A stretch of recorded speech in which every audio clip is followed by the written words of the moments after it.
guys, welcome back to Medical Coding with Blue. Today's episode is all about what you should look for in a medical billing and coding program. If you're brand new to my channel, welcome. I am Blue, I'm a medical coder. Okay guys, so it's the beginning of the year and a lot of people will ask me because they're looking into schools and things, and they'll ask me, Blue, what do you think about this college? Or should I go to this program for medical billing and coding? Or what do you think about this school? Or is this a good deal? I can't really respond to these questions because I've never been to that school. I've never been to any of these schools that y'all are asking me about. And as far as knowing their program and what all it entails, I can look on the website like everybody else, but it doesn't necessarily mean that that's always going to match what is going on in that school, you know? Because sometimes they might say, well, you'll have access to an instructor, you know, whenever, all these hours and things. And then it turns out the instructor does not answer emails and there's not a whole lot of feedback. So again, I would never want to promote something or a school or a product that I don't know personally. I have been asked to endorse schools before, but the school that I was asked to promote was very fly-by-night, and you cannot buy my endorsement. Not on that. I refuse to take part in any of these scammy type schools that are out there just trying to sell a product and they don't know anything about our industry, okay? So I will say today some of the things that I do recommend that you look for when you're trying to choose a medical billing and coding program. But as I've said on my channel several times, and in the description box of this video, there is a whole syllabus that you can go through for free and you can learn on your own for free. If you do not trust it, if you feel like you need to go to a formal program to get that training instead of just following this free list that has all of the books that you need to learn medical billing and coding, and it covers all the domains and the topics for the 4 main medical coding certification exams, the CCS, the CCA, the CCSP, and the CPC, by all means, you go right ahead. But I'm not here to promote anything that's going to drain the pockets of future coders or medical coders out there, because this industry is important to me. And I don't like to see people being taken advantage of. I like for people to learn. And this industry takes a lot of self-motivation as well. So if you feel like you need to go to a program because you need to pay for something to keep you motivated, that's also not going to work, because it's not always known how that school is going to motivate you. There may be some really good programs out there, but unless you go in and you talk to a student, the instructor, and you get a feel for the lay of the land, if you're going in person or if you're going online, if you're talking to the instructor ahead of time, you have every right to ask questions and talk to the instructor or talk to other students before you sign on that dotted line for paying for a program. If you're paying out of pocket and you say, well, Blue, this program is $1,000, that's going to set off red flags for me right there, because that is very cheap. And usually very cheap programs like that are training you to sit for a certification, or a certificate rather, because it's not really a certification, but a certificate that's not widely looked for in the industry. I am not going to mention it because if it is not the CCS, CCA, CCSP, or CPC, I am not going to, again, promote that particular credential on my channel because I don't believe in that one. How can you have what we do in the name and you don't even require books to take that exam? To me, it's ridiculous. And it's a billing test, by the way. I'm just saying. So, and no, I'm not talking about the CPB. But the thing about it is, guys, I need you to understand when you're going to look for these programs, it's going to be all on you too, and how much you're going to be into your studies. You can't always rely on the instructor. While it would be great to have a wonderful instructor who will be with you, you know, and hands-on with you, it's nice, but don't expect it, okay? Because there's hundreds of other students probably that they're working with, okay? So the first thing that you want to make sure is that the program is going to be training you for the CCS, CCA, CCSP, or the CPC. Any of these, and you're good. Okay, that's number one. Number two is the length of the program. Is it 9 months, 12 months, or 18 months? If it is, this is a very good time for you to learn. This is not going to be some compressed schedule, and the fact that you're going to have to accelerate and rush through learning, because while a person who is trying to sell the field is selling you a product and selling you the dream of, oh yes, you can work at home. Are you a stay-at-home mom? Are you a stay-at-home dad? We got the best job for you working at home. Get out of here, okay? I always tell brand new people that you need to work in the office. Now, my East Coast, West Coast people, I understand. Space is at a premium out there. But it's not to say that there are zero opportunities for in-person work the first couple of months. I'm just saying, but it does happen. So, and then sometimes people are finding remote work because they're putting in remote medical coder. And that's why you find only remote medical coder jobs. Come on, man. I've been in this industry for 16 years. I know how these things go. So look for a program that is at a decent length of time, because 9 months, 12 months, or 18 months is a decent amount of time to learn. The independent study that I have created, the syllabus that I created, which was one of the first on YouTube for medical coding, if not the first on YouTube for medical coding, when you break it down, it's 11 months. It's 11 months from start to finish. And that's if you're applying 20 hours per week. This is even if you're a brand new coder or going to be brand new coder, or somebody who's coming in with some medical background. So it's from beginner to intermediate. This can help you to learn medical billing and coding, get you prepared for any one of these four. Okay. And again, studying 20 hours per week for those 11 months, you will be ready by that 12th month to take the exam. But again, back to what you need to look for in the school. So also you need to look at the books that they're giving you. So the books that they're giving you to learn, you can ask them, who is the publisher of the books that, I'm going to be getting as far as your coding manuals. Now, your coding manuals, it may be from like AAPC, it may be the AMA. There's different publishers, but the ones that I recommend are the Optum books.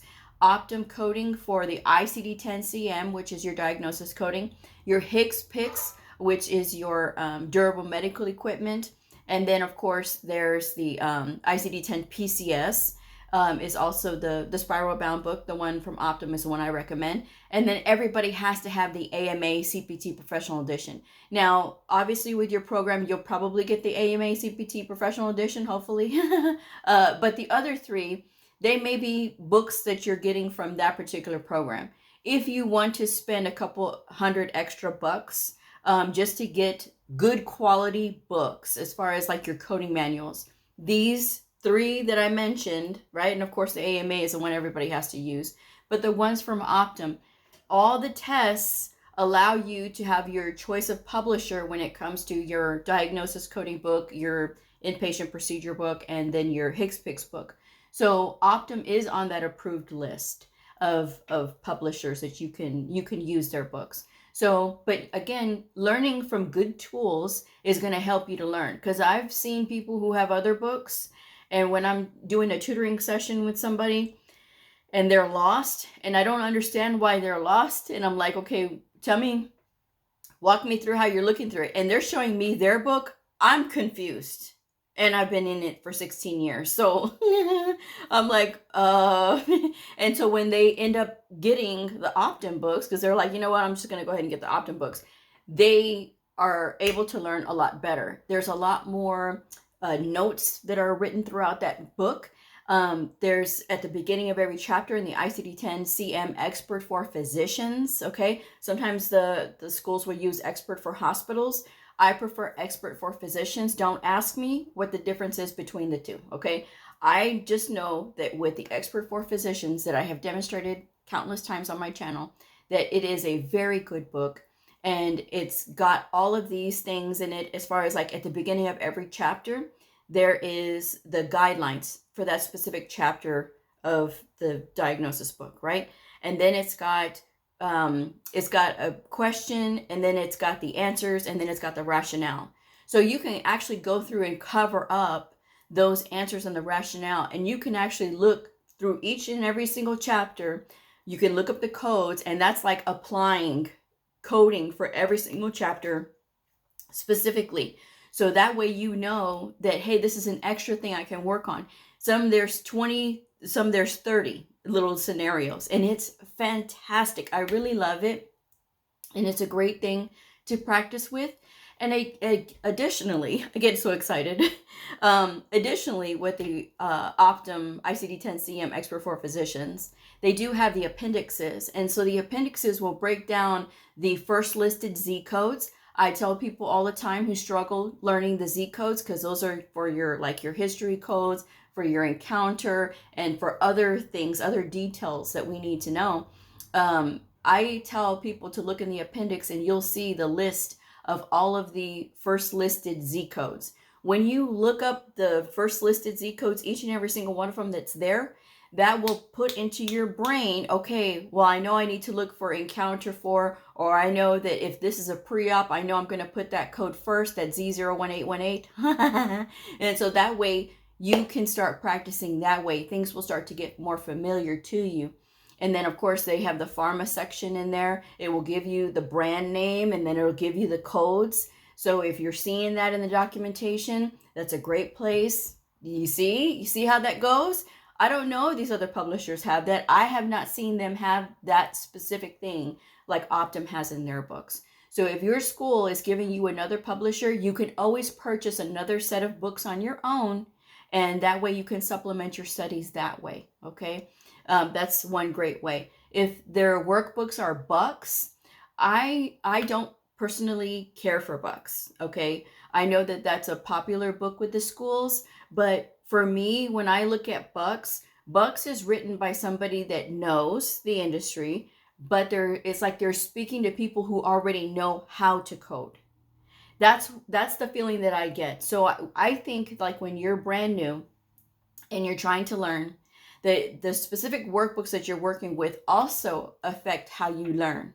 And for me, the two that I have found the most fantastic, wonderful books that I have found, and I will keep talking about them because people, again, coming to me confused, okay? ICD-10-CM and ICD-10-PCS Coding Handbook with the Answers by Nellie Leon Chizen. That's the best book to learn diagnosis coding. And if you're taking an inpatient coding exam as well, the CCS or the CCA, and you need to learn ICD-10-PCS, it covers it in that book. If that is not on your exam, like you're taking the CPC or the CCSP, you can skip the ICD-10-PCS questions. You will know the difference between the two once you get a hold to that book. It's got the answers, it's got the rationale, it's got lots of scenarios in that book, and it is wonderful, and it breaks down every single chapter. That is the best book to learn from. The second book that's the best to learn from is actually the AAPC CPC Study Guide. Now, even though you say, well, I'm not taking the CPC, you don't have to. It covers majority of the CPT manual, and we all use the same CPT book. So even if you are taking an AHEMA exam, the CCA, CCS, or CCSP, you can certainly take and look through and work through that CPC study guide, okay? You do not have to take the AAPC exam if you're just using that book to study, okay? I'm just saying. So those are the books that can supplement your studies if you are in a program that's offering bucks workbooks. Sometimes if that's just a part of the program, it's just a part of the program, okay? The other thing that you want to look for in the school is how much time are you going to get with your instructor? If you're going to pay for a program, right? And please don't get a student loan. I do not recommend getting a student loan. I don't care that, oh, well, that's what I could afford. No, then you can afford to go to the public library and check out these books so that you can learn on your own. You can afford to save up a couple $100 or maybe a 50 or 60 bucks, whatever it takes to get the books that you need at the time so that you can learn, okay? You can afford to do that. There's no reason to get into student loan debt just to get a medical coding certification. The fact that I've heard people get in a student loan for $20,000 or $30,000 to get the CCS, that's ridiculous, guys. You don't need to get a student loan. A student loan, not for this field, okay? Not for any field really, but sometimes some professions is going to require that. But you know, because it's a lot, you know, but I think anything is possible if you do your research. If you do your research, because there's so many ways to get schooling paid for. So many ways. You do not have to make the mistake of signing on the dotted line, okay? Because think about this. When you're having to sit there and work and you're paying back a student loan, is basically like you're working for years for free because you're paying back a student loan when you could have learned it on your own. And if you say, well, I don't know if I can do that, give yourself a chance. Give yourself a chance to actually prove yourself that you can do something. Don't just automatically assume that you can't learn this without an instructor. Because if you're paying attention to these 2 workbooks, oh yes, you will be able to learn. If you're spending time with your coding manuals, oh yes, you will be able to learn. I have posted in the YouTube community tab for Medical Coding with Bleu, I have posted the Optum coding link, and I have also posted the cost of the books, okay? So it's a couple $100 for a little over $200 for the 3 books you need for the outpatient exam. If you need to add on the book for the inpatient exam, it's a little over $300. It's like $311, I think, for that one. And I also have a recommended evaluation and management workbook from Optum, another great price book. I think it's like 50 or 60 bucks, something like that. And it's free shipping. No excuses. None at all. None at all. None. Okay? No excuse to get a student loan for this. Okay? But make sure that you ask how much time you get with the instructor then. Okay? If you're insisting on paying, I can't stop you, but ask them how much time do you get with the instructor, and ask if you can meet the instructor beforehand. That way you can get a feel for how they react to your questions.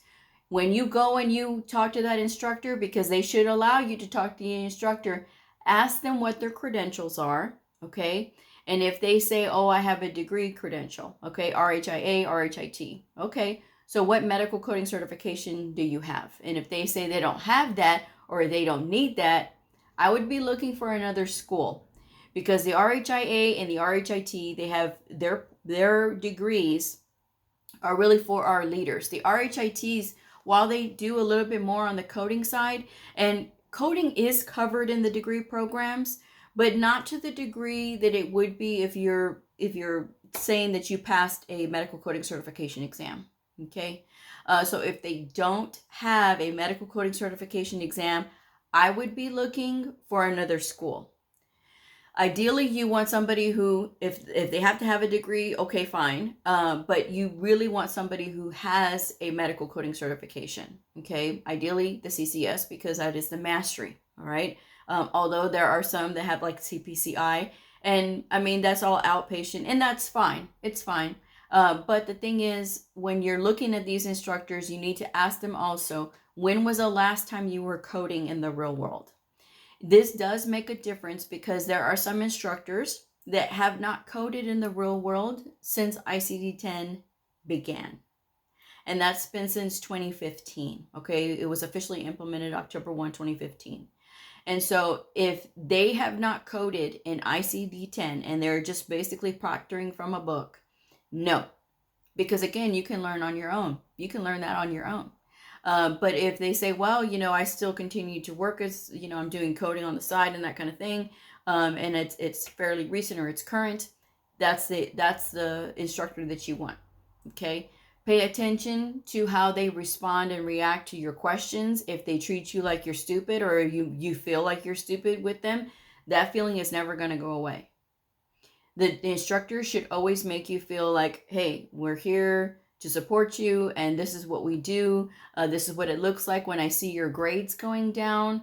When you don't understand something, I do have like a tutoring workshop and that kind of thing. I do meet with the students and that kind of thing that are failing in this semester or whatever. That's something that they need to be saying, those things. That's what you need to be looking for. Not, well, you know, if you have a problem, you can email me. Okay, but email is a little bit harder to get that kind of like instant feedback, okay?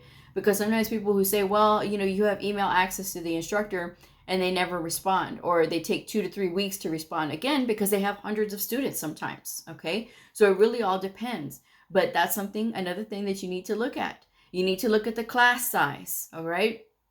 If it's a class and then you're having to meet how many people are in this class, whether that class is virtually or whether it is in person, how many people are in the class. The more people that are in the class, the less individualized attention that you're going to have. And sometimes it just takes one person to slow down a whole group. And sometimes one person can be way ahead of the class, and then another person can be like really struggling because maybe they're not paying attention. Maybe they don't really want to do this. Maybe they're bored, or they get distracted very easily, so they try to distract other people. It really all depends. So that's the thing that you run up against when you're going with an instructor, okay? Because not everybody's going to go at the same pace either, all right? And that way you can see like, okay, so what is the kind of the setup, right?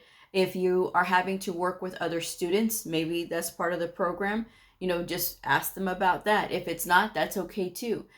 To me, I always say to try to limit the amount of external people, even though that it's nice to have somebody else who's going through the same thing as you. Keep in mind, not everybody is on the same path though. Some people, again, it really all depends, and then you have to factor in what they have going on in their house, because sometimes people are like trying to get in this to better their life, but their partner is not on board. And so if their partner is not on board, they make it more difficult for them. And so then all of a sudden now there's complaining about the partner, and then instead of studying, okay, you got to watch that. Okay, so just something that you got to know. Just be aware, okay, guys. I'm not telling you guys to be scared. I want y'all to be prepared. That's the whole thing on my channel, is preparedness. All right, and asking those questions. You're getting the inside view from somebody who's been there, done that, got a t-shirt. Okay, I went to a trade school, and they said, well, you don't have an instructor teaching you, but we do have a instructor that does come in, and he does seminars. This was the most creepiest guy ever, and I don't care how many of you tell me how unprofessional I am by saying that. I'm telling you, the guy was creepy. So no, I never attended, because he was just so weird and so yucky. So because of that, I always said, okay, well, now I'm really going to have to buckle down. So my mom helped me to study. Like I said, I had such a wonderful support with my mom. She made flashcards for me. She helped me with the crossword puzzles and things like that, so that way I could learn. She did the drills with me. It was nice, and that was how I learned, and that was how I was able to pass on the first try. I'm just saying. So that's something that you guys need to keep in mind. Your support system is going to be very important, but unfortunately, it's not the case for everybody. Sometimes people will tell me, Blue, my partner doesn't believe in what I'm doing, but I'm trying to do this because I want a better life, and your channel is what is keeping me motivated when I feel like I want to give up. And I watched one of your videos where you were hollering and going on about, you need to do this, you need to do that, stop feeling sorry for yourself, and get with it, and they thank me for that. And it's because it's real, guys. It's real. You may not like the message. It may not come out as pretty as you like, but it's the truth. And again, it's meant so that you guys can. Sometimes we get so into ourselves that it's really easy to get derailed from our goals. Well, I'm here to tell you that this is a long haul field. This is not a one and done. Okay, you're gonna constantly be learning things. And it all begins with the discipline that you build while you're in school, okay, or while you're doing self-study. So getting that 20 hours in religiously per week, making that a non-negotiable, okay, that you have to do that. Half an hour in the morning, half an hour at lunchtime, half an hour on your drive home. You could be listening to something, and then you spend 1 hour, and then 1 hour. You take a break after 1 hour.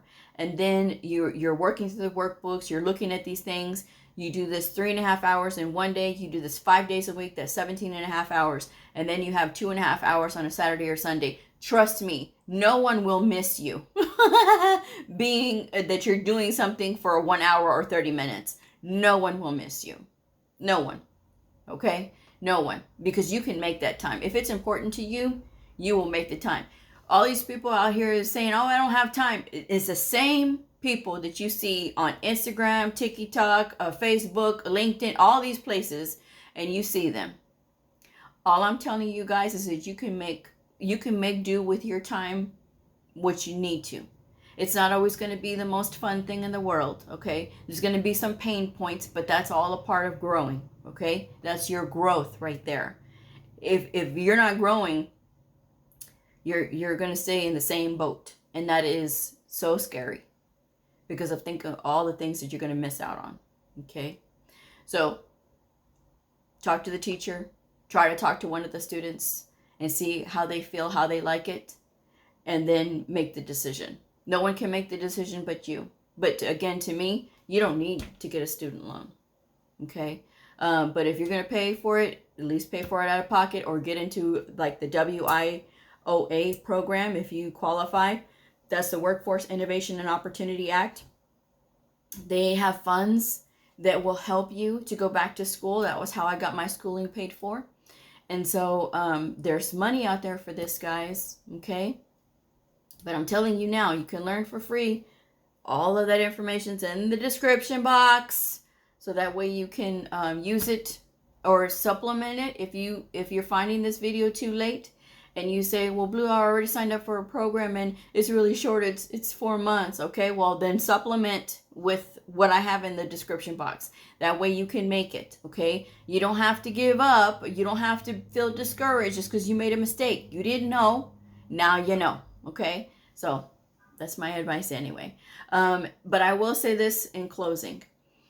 Sometimes schools will give you a certificate of completion. This just says that you have completed a program. Others will not. The trade school that I went to that's no longer there did not give a certificate because they didn't want people to get confused thinking that, well, I'm certified now as a coder. No, you have to sit for an AHIMA exam, the American Health Information Management Association, or an AAPC, the American Academy of Professional Coders exam. One of these organizations you got to go through. One of the 4, CCS, CCA, CCSP, or CPC. Any one of these can get you started, okay? Any one of these. You only need one for the first 2 years when you're brand new, okay? But if you don't get a certificate of completion, it's totally fine. Don't worry about it. If you're saying, well, Blue, what about, because you're going to get that when you get certified, okay? When you get certified, that's all you need is your certification. Now, if you're saying, well, Blue, they didn't give me an externship, don't really count on the schools for an externship because you're not really doing coding in an externship. You're basically observing what's going on in the department, okay? So it's not really going to help you to get a job if that's what you're thinking. Well, I didn't get a job because I couldn't get an externship. That's a load of garbage. It's the fact that all it is just an observation. You're not really doing anything too heavy and intensive, okay? Some places do. Some places will get you a job. Really all depends. But do I know any of those places? No, I don't. So, but anyway, that's my advice. But best of luck to you guys out there, whatever decision you make. But just keep in mind that whatever decision that you make, that you do it and you complete it. Please complete it. If you're in it, just stay in it through the good and the bad. Okay, I'm just saying. With that said, I'm gonna wrap this up. Thank you guys so much for joining me. If this video helped you, please like, subscribe, and share, and I'll see y'all next time. Bye.